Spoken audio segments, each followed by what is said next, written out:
A little bit about myself is that I had returned to obtain my BS degree from Biola University, and I had a mentor that was volunteering here. She was a survivor of the concentration camp in Siberia, and she encouraged me to come and check out the facility.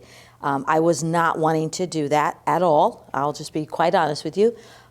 Because of my own past, I grew up in the foster care system in Los Angeles County, and 4 out of my 5 brothers had been in and out of prison. So I had a lot of just processing of that, so I found it difficult to even share that story, let alone come in and impact someone.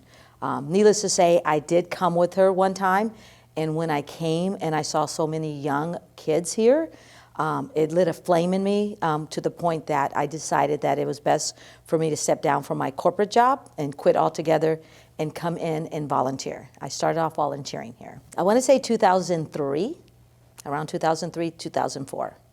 And I had the opportunity to volunteer one-on-one with youth that are housed here. And then the chaplain who I was assigned to had gotten sick, and they asked me to cover the chaplain's job because I'd gotten my degree in minor in Bible, major in leadership development. They asked me to cover the chaplain's position here at Ventura for a year. Well, it was amazing from the beginning. The chaplain, the staff, the administration staff made it very comfortable for me because I had, honestly speaking, never been in a jail, a juvenile hall, or a prison. So they made it very comfortable for me to access the clearance process and then to assign me where they felt it was best for me to work or to volunteer work. And my experience, I can to this day remember the young lady I was assigned to first. I'll just say her first name. She's given me permission, Shannon. And I was her one-on-one religious mentor and visitor. And it was heartbreaking. It was heartbreaking to hear her personal story, but it was warming to see that she was being treated with respect and dignity here, and that her needs were being met, especially her psychological needs. I've always admired Division of Juvenile Justice for that. The psychological program they have is just above board. I've never seen it anywhere else, and I've been up and down the state. It's one that really impacts the youth, I feel. So from your point of view then, what are those benchmarks in the work that they do with youth to try to help them heal? First and foremost, they meet them where they're at. They allow them the ability to share. They give them the space when's needed, because we know when dealing with trauma, sometimes you just got to step back to step up. They try as best they can with the population in terms of I would say meeting the need and also assessing the need. Not just, okay, this is what the youth is speaking about, but knowing overall this is what they need according to what they see. I'm not privy, so to speak, to individual cases, but I have had the opportunity under the Division of Juvenile Justice, amazing opportunity to be trained along the staff here with, when Dr. Covington and Dr. Bloom came in. And they taught us very well. I mean, they are the leading trauma experts. They wrote the books on it. And just utilizing their method has been a blessing for me, and I know that the staff utilizes it as well. First and foremost, I have to thank the Division of Juvenile Justice, and specifically Ventura, because they allowed me to go from volunteer mentor to starting a nonprofit, literally. I knew I wanted to come and volunteer when I stepped down from corporate America. I didn't know what that looked like, and they encouraged me, according to guidelines, if there was a nonprofit that could assist with the youth when they left, that's how we could stay connected. So first and foremost, I can't thank them enough for that favor, because we understand the security guidelines and the confidentiality of the youth and their families. And so they trusted me enough to explain what I needed to do and encourage me. And because of that, they actually sowed seed also into WASMO for us to grow. So I need to say that. And so, well, Women of Substance, Men of Honor, also known as WASMO, is a nonprofit organization located in Ventura County, serving the youth from Oakland to the Mexican border. We provide mentoring, we provide housing, we provide leadership opportunities, we provide educational opportunities, we provide family reunification. We work with as many organizations as possible that are willing to work with us to help serve our youth. We will meet the youth where they're at. If their counties are placing them out of county, we will go to their county, make sure they're linked in their county, and if their county doesn't have the services, do what we can from afar, but also let them know that they're connected. We focus on foster youth, crossover foster youth, homeless youth, and those that may be in the Ventura County behavioral health systems. That's a little bit about what we do. So our role with them after they leave here is they have to contact us. Once they make contact with us, then we assess what their needs are, whether it's housing, employment, education, or family reunification. Then we build a case plan around that. And so what we normally will do is a youth will give us a call and say, hey, I'm out. Our first step is to give them that hand up, which we provide a care package. In the care package, it includes hygiene, it includes school supplies, it includes gift cards for food, gift cards for clothing, and if they need money to pay for their birth certificates, if they need money to pay for those things to get started, we will go ahead and help them obtain those things. So that's the first contact. Secondly, we ask them, do they want to continue in the mentoring program? And if they say, yes, I really need help with a job or I need help with my family, then we assess them and we set them up with the program. We will go out to them, we will work with them, and then what we do is make sure they're either employed or ready to be employed. We'll have the workshop with them again on, one-on-one, and then we will literally pick them up, take them to look for jobs. We will pick them up, take them to school, or if there's family reunification needed, we will go in and meet with them and the family to design a plan that would best suit them so that they can continue on their journey to be successful. Well, we all know that this is a difficult time, closing a facility that has done so much, and we understand the reasons why. I know some of the counties are very, very equipped because of the large populations, and others are trying to become equipped. I think that the counties, the probation departments will need to play a more hands-on role in terms of assisting. And we understand their role, but the youth, although they're young adults, they came in as children. And as a child needs guidance, not control. And these are still children emotionally. And so to just tell them to go look for a job or go do your resume, they can't even comprehend that. The first hiccup, they're done because it's overwhelming, the trauma takes over, and I'm out here alone. And especially my foster youth that have no one. Now we're just out trying to navigate it on our own. So it's going to be very, very important that the counties understand from a trauma standpoint, a trauma-informed and then trauma-responsive standpoint, that they're going to need a lot more support. They're going to need the workshops in the community when they leave those juvenile halls. They're going to need CBOs that are patient when the kids are blowing up. They're going to need the probation and CBOs to be advocates for their mental health. They're going to need the counties and the halls to be able to speak to them after they leave and encourage life. Because regardless of how tough a young adult appears, emotionally they're a child and they're hurting. And most have become very comfortable because, like it or not, they have a bed and they have food.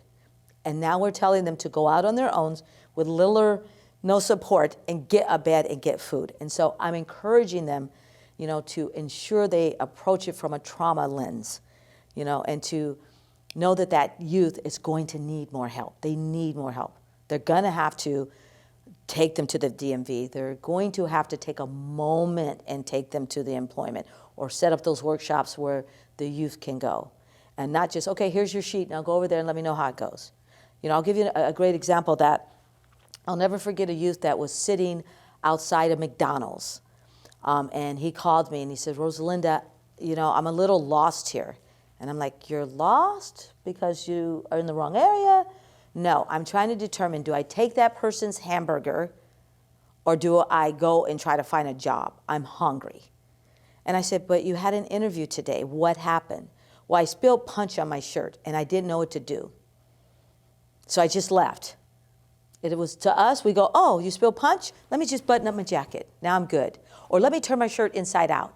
Or explain, oh my gosh, I apologize. I spilled something on my shirt. But they were so embarrassed by not looking presentable that they went and sat at the nearest place. And I said, well, first off, you don't need to take a hamburger. You know, we can get you a hamburger. But second of all, you just learned a valuable lesson. You have to press through. So they need someone at the end of that phone. They really do, that they can call, and that will walk them through it. And we know it's not going to be easy for the counties. We know it. But we're cheering them on, and there's many CBOs that are willing to help along with us.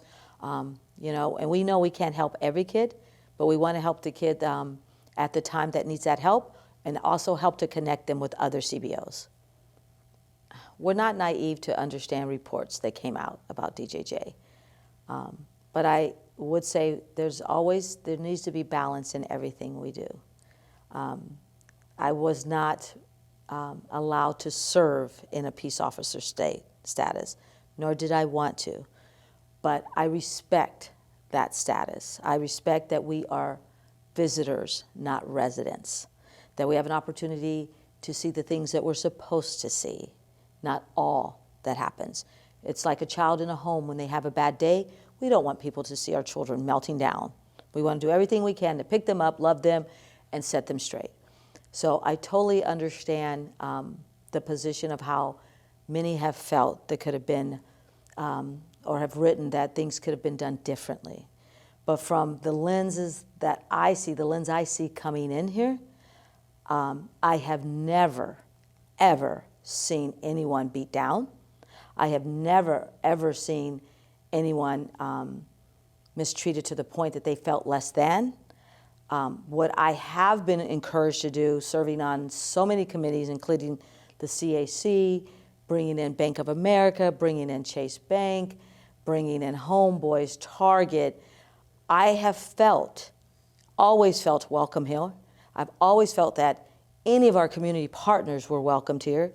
And if anything, DJJ, in pushing me to obtain more services in the community, allowed me to open doors that probably would never have been open for others to come in, including the universities. You know, we started the first university program with Cal State Channel Islands. We've brought in Cal Lutheran University.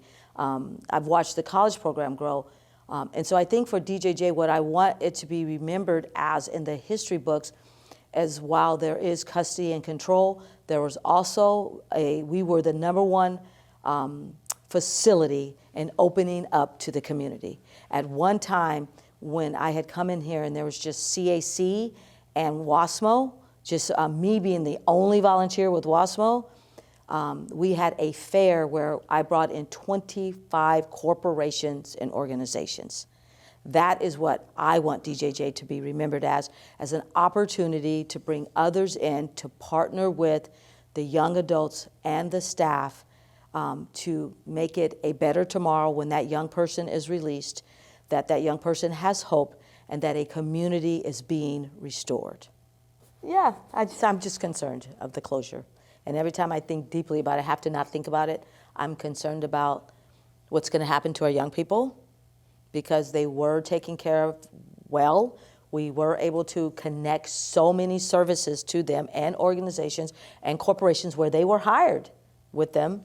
I'm concerned is this going to be something where now the young person may not have that opportunity to stay back if they make a mistake in the juvenile hall and they're too much to handle? Are we going to do direct files and send them to prison where they would incur more trauma?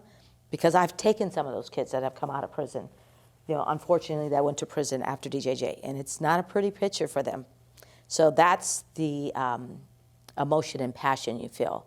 I'm speaking from a standpoint of an advocate for children, because someone was an advocate for me in foster care. And they never gave up on me. No matter how angry I was, no matter how sexually I was abused, before I got to them, arrived to them, was dumped on them, they never gave up on me. And I am not saying what was done in the community, the crime, was okay. I appreciated that they were able to be set apart here, and with the CAC support, with WASMO support, with the chaplaincy services, with the counseling here, the psychological, that many, many, many thousands that I worked with walked out of here saying, I will help restore the community, I will help restore my victim, and I will restore me. And so that is what I want to see continue. And we must continue we must help for it to continue and never, ever give up on these kids. We can't. And yeah, some of them have done the worst things in life, but that's not why I'm here. That's why they were adjudicated here. I'm here to say, why and what do you need to make you and help you be restored and help our community not have another victim and help that victim know, okay, that young person got the help that they need. And in many cases of the youth I've served, they never, ever had a chance. They went from homelessness to being beat up and treated all kinds of ways on the street, to foster care with nobody coming to visit them, to here. We would not do that to our own children. So if you have a child that has gone through all of that, of course they're going to be angry. But where I've seen DJJ do is work with them and work with them and work with them. And sometimes, just like a parent, we will make a mistake or a bad call. But that's where we learn and they learn. So my hope is that in the history books of time, that one, we will never give up on children. Two, we will recognize that in every company, organization, facility, there's always area of opportunity, but recognize the good, recognize those that are in the mission for the mission, and three, never forget the call. And the call in the counties, in the state, was to help that young person and make sure when they're released, whatever they do with that, they're released well. And I've had the opportunity to see many released well.